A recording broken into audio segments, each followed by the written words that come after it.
Let's talk about Colleen Hoover, my favorite subject.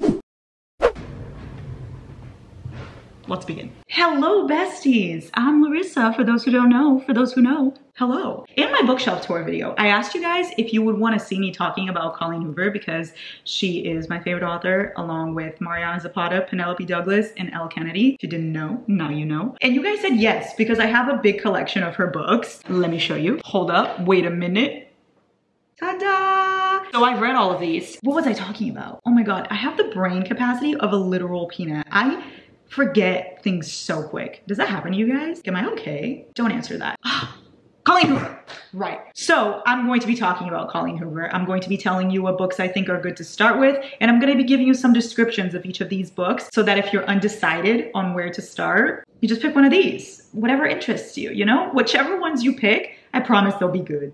None of them are bad. Promise. I have some favorites, but obviously none are bad. One of the most amazing things about Colleen Hoover books are her first sentences. They're all iconic, so I'm going to read you the first sentence of each book too. With the description of these, I'm going to be giving you very broad descriptions, just basically what you would see in the back, because my biggest pet peeve is when people spoil Colleen Hoover books because the twists are so huge that if you spoil it, it takes away the magic of the book. You know what I mean? So I do not want to give anything away.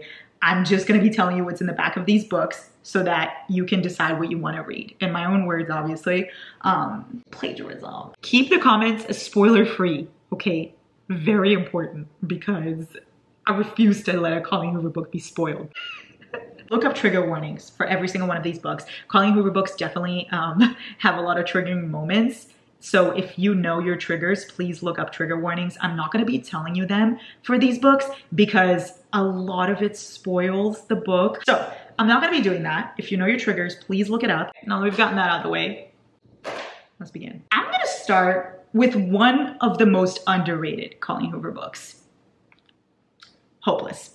I love Hopeless. It's in my top 3 Colleen Hoover books. And for some reason, nobody talks about Hopeless. It is actually disturbing because it is one of her best books. I don't know why nobody talks about it. I gave this book a 5 stars. This book is incredible. This book is a masterpiece. Let me tell you a little bit about it. So this book is set in high school. It is about this girl named Sky and this boy named Dean. She meets Dean and essentially her life is kind of flipped upside down. Fresh Prince of Bel-Air style. This is a story all about how my life got flipped, turned upside down. I'd like to come in and just sit right there, tell you how I became the prince of a town called Bel-Air. You know? So it's about Sky and she meets Dean. And he has some secrets. She doesn't understand what's going on. He's like the dark, tall, handsome guy that everyone tells her not to get involved with, but she's intrigued. It's like about finding love in a hopeless place. It's like we save each other kind of trope. This book is so good. The twist in this book is incredible. The romance in this book is incredible. Dean is incredible. Everything about this is 5 stars. There was not one single part I didn't like. Read this book. Would you rather know a truth that makes you feel hopeless or keep believing the lies? Okay, first sentence, check. I stand up and look down at the bed, holding my breath in fear of the sounds that are escalating from deep within my throat. I will not cry. That was technically 2 sentences, but I really wanted to get to the I will not cry part. Read this book, 5 stars. Yes, yes, yes. Going along with Hopeless, you have Losing Hope, which is Hopeless story again, but from Dean's perspective. And if you think that that would be boring, it's not. At first I was like, okay, having the same book done from a different perspective, not sure if I love that. And let me tell you, I love that. It was almost better. 5 stars, both of them. So I would read this one first and then go into this one. The one I've got next is All Your Perfects. This book is heartbreaking in the best way possible. So this book is about this married couple, Quinn and Graham. And you see them meet for the first time at her fiance's doorstep. Yeah, it's a little weird. It makes sense once you read it. So they meet in her fiance's doorstep and you see that. And then you see 7 years later, their marriage hitting a little rocky patch. Not a little, a very rocky patch. So essentially this book goes back and forth between them meeting and falling in love and then their marriage now not going so well and it hitting rock bottom and them trying to get that love back. You guys, I don't want to tell you exactly what is wrong with their marriage because that's a big spoiler in the book. It doesn't tell you that in the back. You only find out when you read it. So I'm not gonna, but it is heartbreaking. It is beautiful. And you cheer for this couple so much. Like I would give my life for Quinn and Graham. I really, really was cheering for them the entire time. Oh my God. This one is just from Quinn's point of view. You don't get Graham's point of view, but you get the past and the present. Let me read you the first sentence of All Your Perfects. Oh, just opening this book again. The doorman didn't smile at me. That's an interesting first sentence. It doesn't seem intriguing, but I promise it is. It is so good, so good. 5 stars, 5 stars, obviously. So these books are all standalones and they can be read as standalones, but I would recommend going in this order. I would go Hopeless, so you read the story of Sky and Dean, and then I would go Losing Hope, so that you read Dean's side of the story, and then I would read Finding Cinderella, which is a book I don't have with me right now, but it is a story about a side character in these. Then I would read All Your Perfects, and after you finish that, Finding Perfect. Because for the final novella, for Finding Perfect to make sense, you would have had to read these and Finding Cinderella, if that makes sense. But you can read it as standalones. I would just recommend going in that order. Next up, we've got Confess. So this book is about a woman named Auburn Reed, and something happens to her, and like basically she loses everything important, and she runs, not away, but like she leaves and wants to start her life over in Dallas. And she's looking for a job. She walks into this art studio and she meets Owen, who coincidentally needs someone to help him in his art studio. So she takes the job. She quickly figures out that he's hiding something. For her life to not get messed up again, she needs to cut him off. And then for him to not have her cut him off, he needs to confess his big secret. I don't want to tell you much more than that because I really don't want to spoil this one.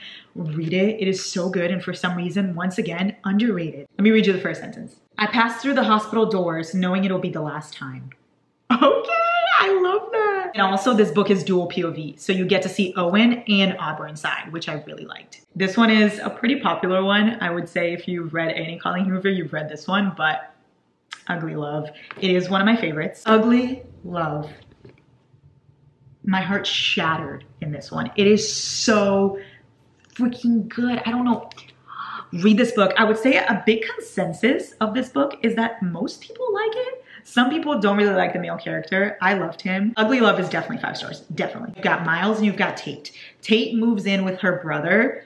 She's a nurse and she moves to be closer to her job and school. And one of her brother's best friends is Miles, who lives across the hallway from him. Yes, you heard that. Brother's best friend. One of my favorite tropes. Miles and Tate meet and she's instantly intrigued by him, but he has a secretive way to him. Like he doesn't want a relationship at all, and she has no clue why he's so closed off and why he's like that. They decide to just have a friends with benefits kind of thing, but she cannot ask him anything about his past and she cannot hope for a future with him. That's his only rules about the ugly side of love. Oh my God, please read this book, please read this book, please read this book. Let me read you the first sentence. Somebody stabbed you in the neck, young lady.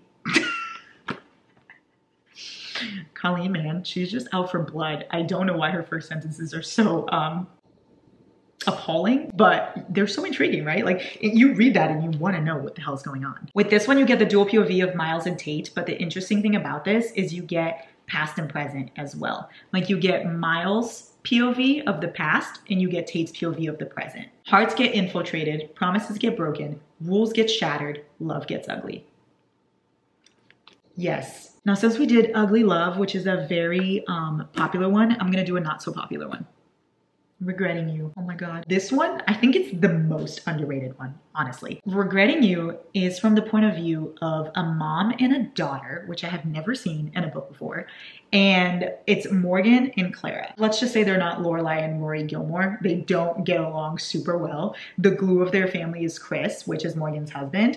And then he's involved in a very questionable accident that I'm not gonna tell you anything about because you need to read it to find out.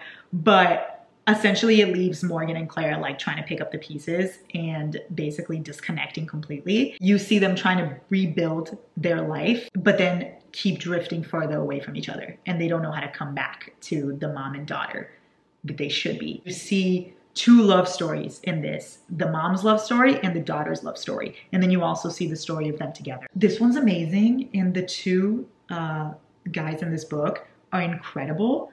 Let me preface this by saying I don't love Clara, the daughter, most of this book, but at the end, I do love her. So that was the only reason that I gave this a 4 star instead of a 5 star, just because she annoyed the hell out of me. but the mom makes up for it and both of the guys make up for it. And then she does redeem herself in the end. So if you start reading this and you like don't love the daughter at first, hang in there. The book's amazing regardless. Let me read you the first sentence. I wonder if humans are the only living creatures that ever feel hollow inside. Amazing. I don't want to tell you anything about this book, because this one is a really good one to go in completely blind. Let me just say that it is about Lila, obviously. Lila? Lila? I don't really know how to say it. I've been calling her Lila, but I feel like it's Layla. That makes more sense, doesn't it? Layla is about her meeting this guy named Leeds.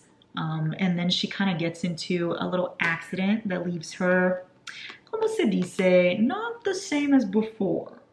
And it's them trying to navigate that. I would read this. This was a 4-star for me as well, just like Regretting You. I loved it though. And not just one, but 2 plot twists. I don't want to tell you anything else. Read this. Read this blind. First sentence. I placed 2 layers of duct tape over Layla's mouth before I came downstairs, but I can still hear the muffled screams as the detective takes a seat at the table.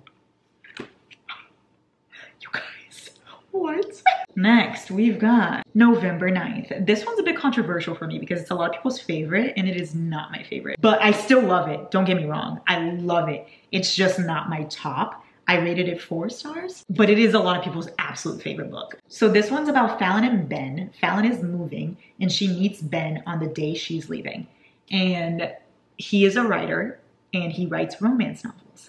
So to help him out with his romance novel, they decide that they're gonna have a romance of their own so he could write about it. But obviously they don't wanna have a normal romance, so they decide that every year for 5 years, they're gonna meet on November 9th, and that's the only day that they're gonna have together. So on November 9th, they're together, they're a couple, but then the rest of the year, they have no communication, don't talk to each other, don't see each other on social media, nothing, and they can each do whatever the hell they want.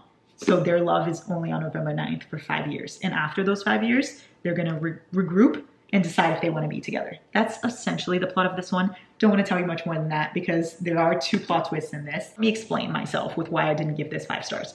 First of all, I read it right after I read Ugly Love. I was so obsessed with Ugly Love that I feel like this one just did not compare, and that's why I gave it 4 stars. Maybe it was the timing, but I think it was also the fact that I kind of didn't fall in love with Fallon and Ben. I do love Ben, and I do love Fallon. I just wasn't obsessed with them together as much as I am with these other couples. So it was a 4-star for me, but I still love it. First sentence is, I wonder what kind of sound it would make if I were to smash this glass against the side of his head. And this one has also a cool thing where you see both of their point of views, Ben and Fallon, and you see the novel that he wrote. Well, you see part of the novel. Obviously, you're not gonna see the whole thing, but you see part of the novel that he's writing as well. So that's pretty cool. Side note, I forgot to mention that some of the characters from Ugly Love do come into November 9th for a couple scenes.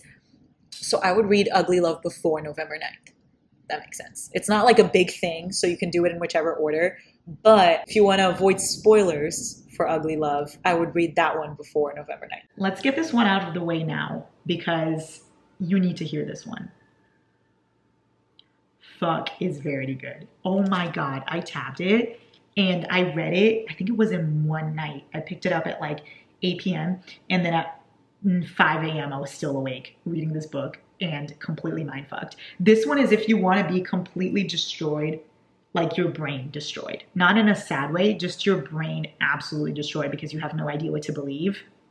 This one. This one is a thriller, which is interesting because this one in Layla is the only one that she has with that style. It still has romance, but the main plot is thriller.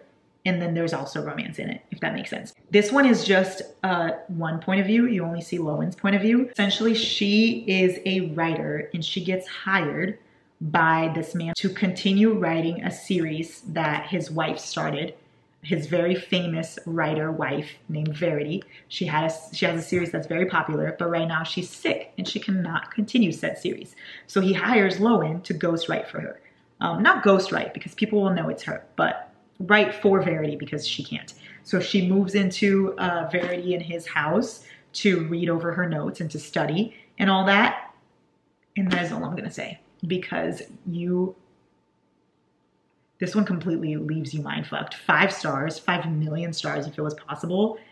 This one is one of those that I would definitely read immediately. As soon as you finish this video, go buy Verity. First sentence of Verity, ready? I hear the crack of his skull before the splattering of blood reaches me. Are you seeing a pattern with these first sentences? Colleen's mind. Next up, can you see that? Heartbones. It says Heartbones. The cover is beautiful. Another pretty underrated one, honestly, and for no reason at all. I don't understand it. 5 stars. I love this book. This one, if you like Cruel Summer by Taylor Swift, you would love this book. That's the best comparison I can make. And honestly, a comparison that should get you to read this book because you should love Taylor Swift and you should love Cruel Summer. It is about this girl named Bea, and she goes to her father's beach house because something tragic happens in her life, and she goes to live with him. And she meets this boy named Samson. They have this amazing, strong bond, but they don't have a lot in common, especially the fact that he comes from a lot of money and she doesn't. But they are neighbors for the summer. And so they decide that they're not going to ignore that said bond, and they're going to have a summer fling. Samson, the boy in this book, is one of the most amazing boys ever in all of these books. I love him. This one is more if you want a feel-good one. Obviously, in typical Colleen Hoover fashion, there's still the heart-wrenching aspect to it, but not as much as the other ones, I think, personally. I think this one's more of a summer vibe. I would read this before summer's over. Let me read you the first sentence. There's a picture of Mother Teresa that hangs on our living room wall, where a television would go if we could afford the kind of television that hangs on a wall, or even a home with the kind of walls that could hold a television. Come on, that first sentence is a masterpiece. Shakespeare could have written that. Ready for the next one?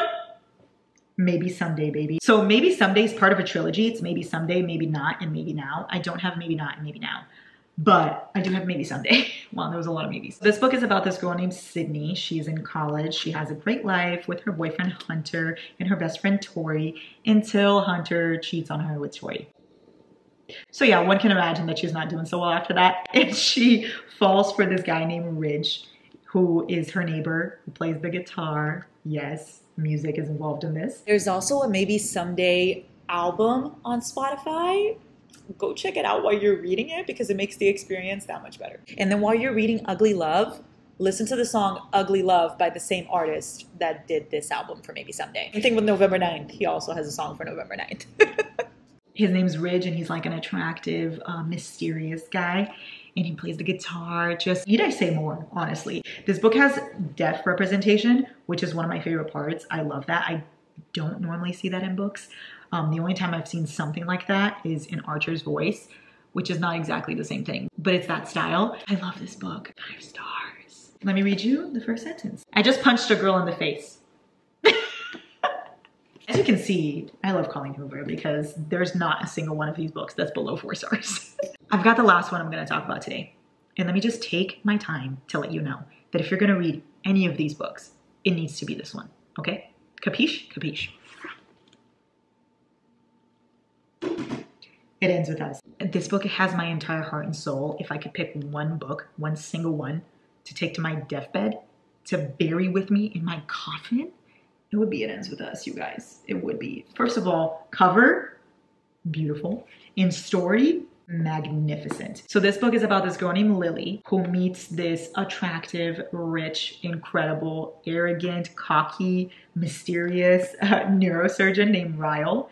And it's about their love story. But at the same time, you've got Atlas Corrigan, who is her first love, who comes back into her life. So she's kind of overwhelmed about this brand new relationship with Ryle and her first love of Atlas. One of my favorite parts about this book is Lily. She is strong, independent, amazing, fierce. Like, she's everything I want to be and more. So this was my favorite part of the book, was her. Also, everything else about it is incredible. If you're going to read any of these, please let it be It Ends With Us. This is one of those books that I will always recommend to anyone with a heartbeat. Like, if you can read, you can read.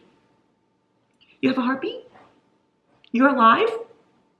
Yes, yes. Let me read you the first sentence. As I sit here with one foot on either side of the ledge, looking down from 12 stories above the streets of Boston, I can't help but think about suicide. Y'all, what? Amazing. If you need any more convincing, here's footage of me reading it. Yeah. Also, a little PSA. I know a lot of people are scared to read Colleen Hoover books because every time you see anything about her, it's people crying. over her books and saying they're so sad. Let me just ease your worries a little bit, because I feel like what a lot of people don't say is that she puts it back together. She puts your heart back together. Essentially, let me explain to you in layman terms the thought process of a Colleen Hoover book. You ready? You start off and you're like intrigued. What's going on? You're just meeting these characters. You're falling in love with them. In the middle, you're obsessed. You would die for these characters, these fictional characters. You would lay your very real life for them. Then you've got the climax of the book where you question everything you knew the entire book, because you're hit with the most gut-wrenching plot twists in history. And then at the end, your heart is put together. She fixes it. There are happy endings. You need to understand that before going into these books, because I feel like so many people are terrified to read these because they want happy endings. There are happy endings. You go through it to get to the happy ending, but you get there, okay?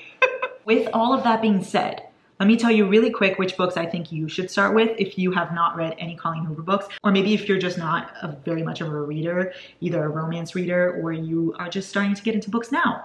Let me give you some suggestions of which ones I think are good to start with. However, you can choose any of these. You can really go into absolutely any of them and you will probably fall in love and just read the rest. But these are some suggestions that I think could help. And for those of you who are wondering, these are my top favorites. Ugly Love, It Ends With Us, Hopeless, Verity, and All Your Perfects. This is my holy grail right here. But I love all of them, as I said many times. I honestly think these three are really, really good ones to start with. Ugly Love, because as I said, a big consensus of this one is that people love it. And I think it is a good segue into Colleen Hoover, and it is amazing. So it's a very good one to start with.